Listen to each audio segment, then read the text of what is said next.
So welcome to another episode of Exploring Through Korea, and today we're going to go through a bunch of hikes and a giant day trip to Gangneung, which I really liked.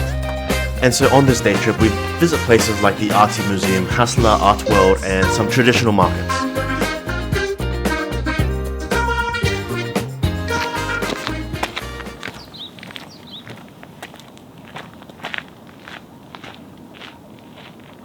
We're going to be exploring two different hikes that you can do in Seoul itself with varying difficulties.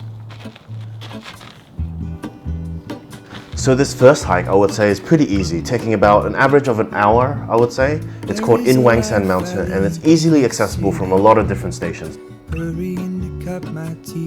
I would say if you're not the biggest fan of hiking, but you want to see Seoul from a different perspective, highly recommend going to this. It's also known as the Seoul City Wall. It's just this giant, kind of like wall of China that you can see, and visiting it during sunset was amazing. There were just so many people who brought snacks, kimbap, the rest, and they were just sitting there chilling, watching the sunset.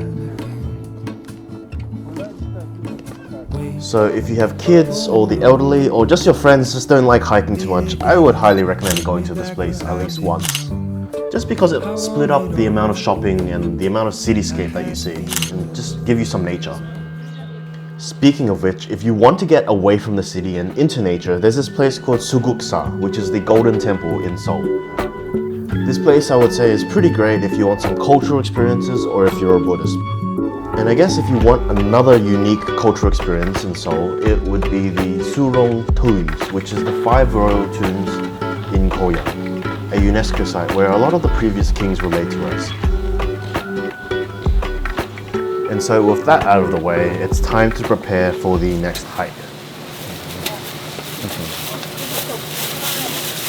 What better way to start a morning than to have 5 dumplings for only 5,000 won, which is about $6 AUD. So these are Korean style dumplings that have meat in it and glass noodles. So they really fill you up. And so the hike we're doing today is Bukhansan Mountain. One of the most popular ones, I would say, in Seoul. You can literally see it when you're traveling around the city. It's that giant mountain with rocks and stuff that you see in the distance. But you know it's going to be a slightly difficult hike when there's a lot of hiking stores on the bottom there. So if you do need some hiking gear, there's like a lot of cheap hiking gear on the bottom there if you plan to do this hike. Time to go up. So hiking this mountain, there's a peak elevation of 836 meters. It's not the hardest one, but I would say it gets pretty difficult later on. Look at the mountain goats. What is this? He's going around. Still got another 2 kilometers up. So they're going up instead of around. I'm gonna go around because my backpack is really heavy and I'm just going to fall backwards and die, so not the ideal plan. So apparently it takes about 3.5 hours to hike, but I think I took about 4 to 5 hours here. But there's a lot of different trails that you could go on as well. So I'd recommend actually preparing a bit for this hike so you know which direction, which trail you're going to go, and maybe bringing some water and snacks as well, because there's no stops at all. I would say just note that you're not allowed to be on the mountain at night, I think past 5 p.m. But the mountain does open up at 4 a.m. So if you want to plan ahead and just leave a bit earlier in the day, then I'd recommend that. The funniest thing that happened to me on this mountain was that I kind of got adopted by this random bunch of friends that were hiking as well. So we crossed paths a bunch of times, and at the top they gave me some food. But on the way down, we just all chatted and I made new friends. But they were all a lot older than me, so I kind of got adopted as their kind of son. Bye-bye. Thank you. 너무 재미있어요. Alright, they genuinely thought I was Korean, but that was really fun. They were like my parents. They were like 50 years old, around there, and I'm tired. Alright, I need to find a sauna.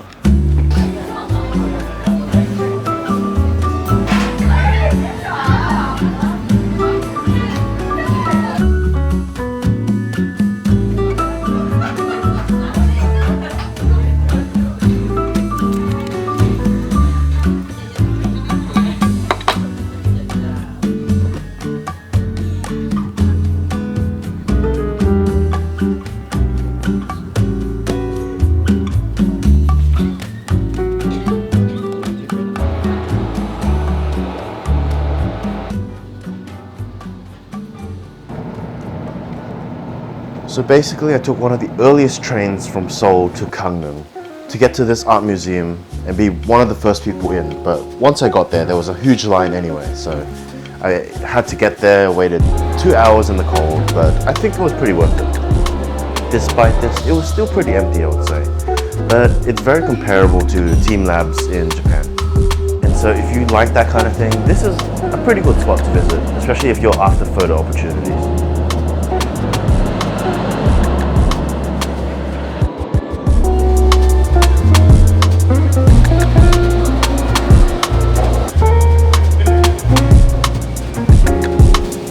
So after all this messing around, you'd get pretty hungry, so let's go to the traditional markets.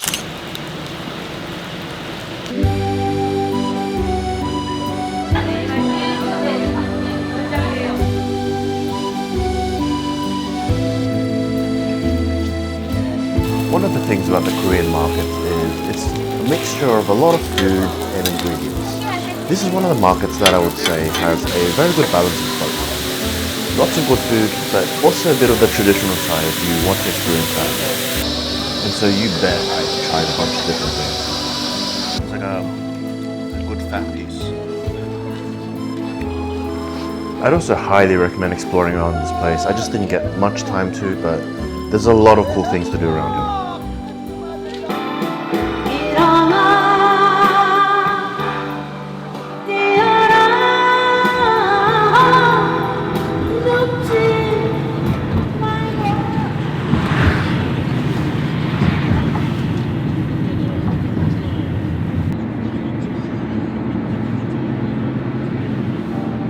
And so with a full stomach, we head to the next major attraction around this area, the Haslla Art World. That's a giant pink stick. Yeah. A lot of bottles. I just don't understand it.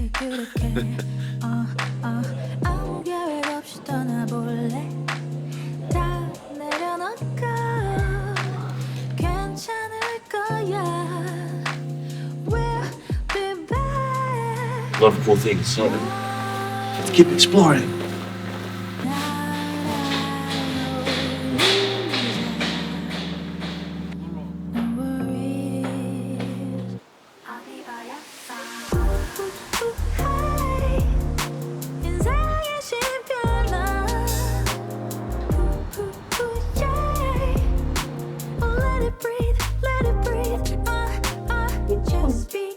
So I guess that concludes the whole day trip to Gangneung itinerary.